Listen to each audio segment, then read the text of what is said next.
नमस्कार।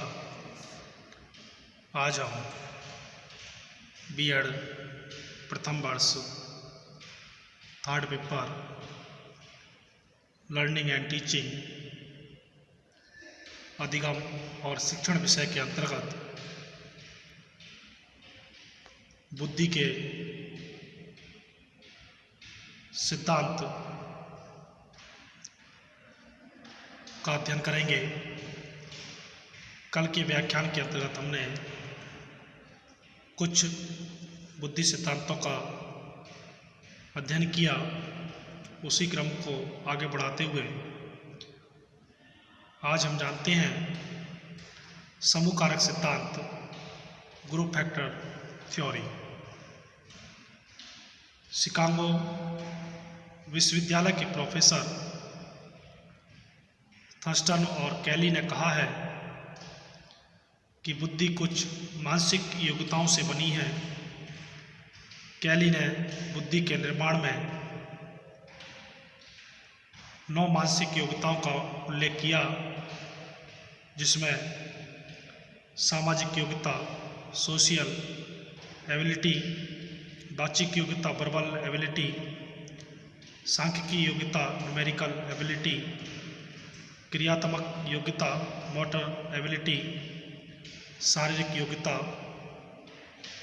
Physical ability, संगीतात्मक योग्यता musical talent, यांत्रिक योग्यता मैकेनिकल एबिलिटी, रुचि इंटरेस्ट, और 9 नंबर पर स्थानिक संबंधों के साथ व्यवहार करने की योग्यता ability to deal with spatial relations. इस चित्र में दिखाया गया है कि किस प्रकार से समूह कारक सिद्धांत के अंतर्गत ये 9 मानसिक योग्यताएं जिनका उल्लेख किया गया है, किस प्रकार से वो कार्य कर रहे हैं। थर्स्टन ने भी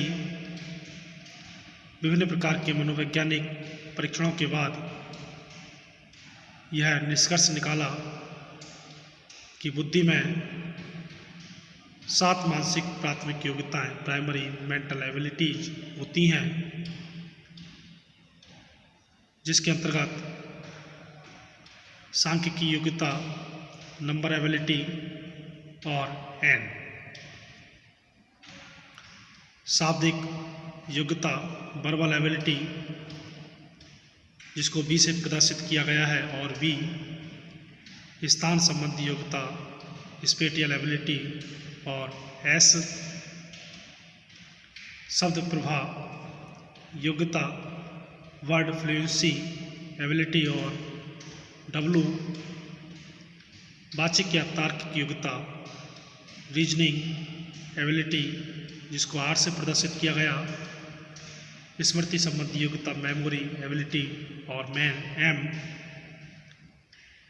प्रत्यक्ष संबंधी योग्यता परसेप्चुअल एबिलिटी, जिसको पी से, और अगर हम कहें इंटेलिजेंस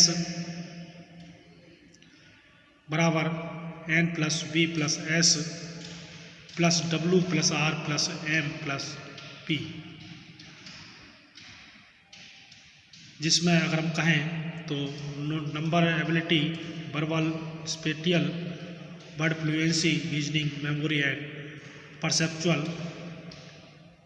एबिलिटी को मिलाकर अगर हम कहें तो बुद्धि का निर्माण होता है। ऐसा कहता है समूह कारक सिद्धांत। अगला है पदानुक्रम सिद्धांत, हियरार्चिकल थ्योरी। फिलिप पन्नन ने मानवीय योग्यताओं की संरचना का वर्णन करते हुए कहा कि मानवीय योग्यताएं एक क्रमिक रूप में व्यवस्थित रहती हैं।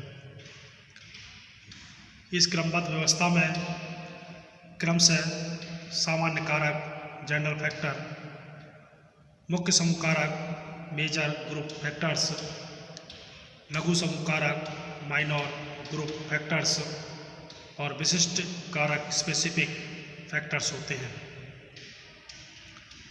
सामान्य कारक जी जनरल फैक्टर सर्वाधिक व्यापक कारक हैं और सभी प्रकार के मानसिक कार्यों में सहायक होता है। सामान्य कारक को दो मुख्य समूह कारकों में विभक्त किया गया है, शाब्दिक व शैक्षिक योग्यताएं B+B अनुपात या और ED,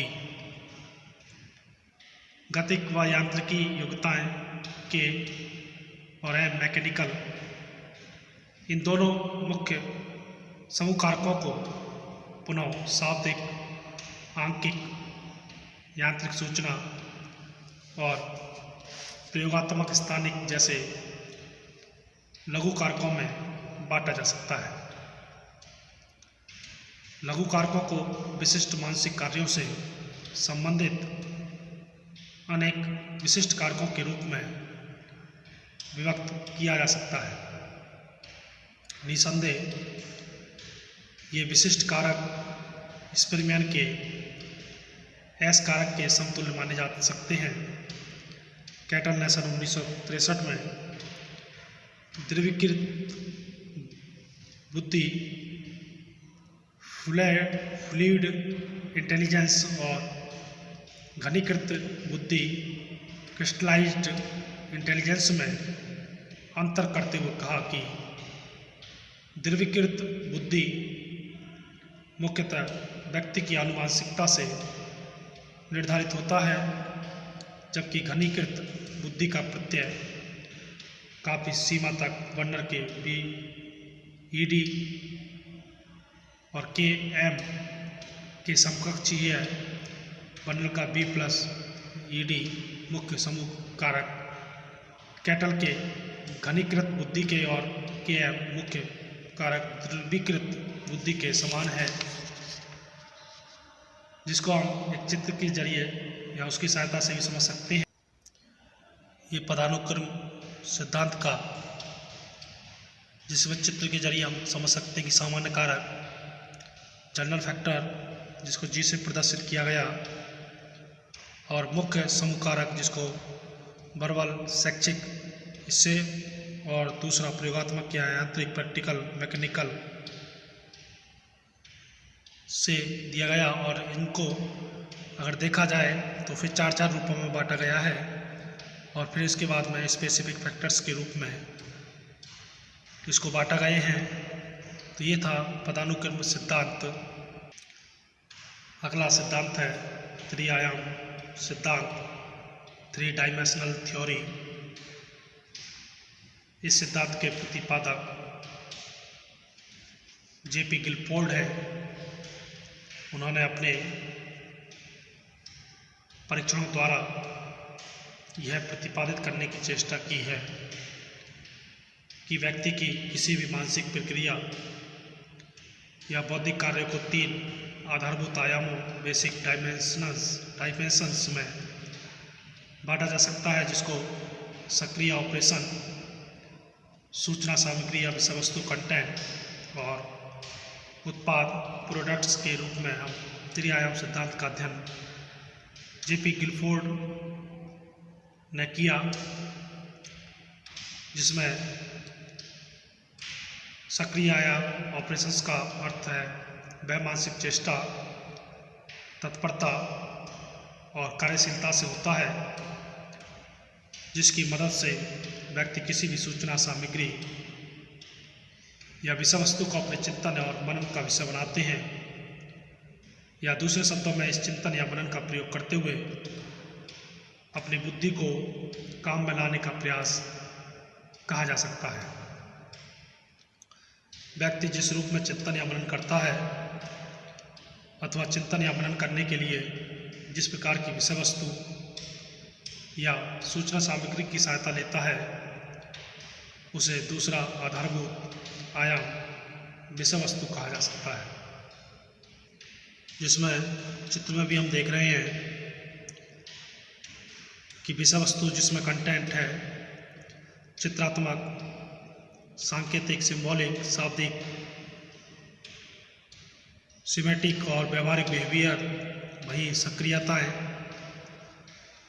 और उसके बाद 30 नंबर पर उत्पाद या प्रोडक्ट के बारे में बताया है, जिससे मिलकर व्यक्ति जिस रूप में चिंतन या मनन करता है, जिस प्रकार की विषय सामग्री या सूचना सामग्री की सहायता लेता है, उसे दूसरा आधारभूत आयाम विषय वस्तु कह सकते हैं। बौद्धिक सक्रियता के द्वारा सूचना सामग्री या विषय वस्तु को लेकर जिस प्रकार की बौद्धिक प्रक्रिया की जाती है, उसके परिणाम स्वरूप जो प्राप्त होता है उसे उत्पाद कहते हैं, जिसमें इकाइयाँ, वर्ग, संबंध, प्रणाली, प्रत्यावर्तन और निहितार्थ शामिल किए जाते हैं। अगर तीनों प्रकार के आधारभूत आयामों को भी उनके विशिष्ट कारकों में विभाजित किया जा सकता है, तो गिलफोर्ड ने सक्रिया को 5 विशिष्ट कारकों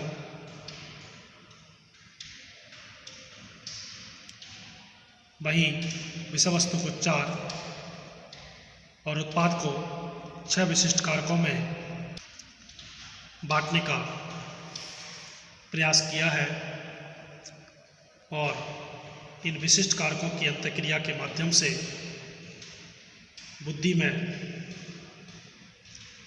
150 कारकों की उपस्थिति का संकेत हम निम्न सूत्र के माध्यम से दे सकते हैं, जैसे 5 गुणा 20 और 20 गुणा 6 बराबर 120। तो ये था त्रि आयाम सिद्धांत, 3 डायमेंशनल थ्योरी। धन्यवाद।